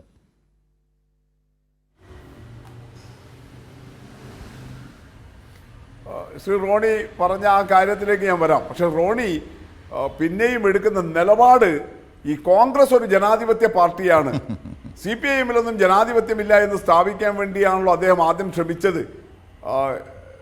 അജിംസെ, എന്തൊരു ദയനീയതയാണത്!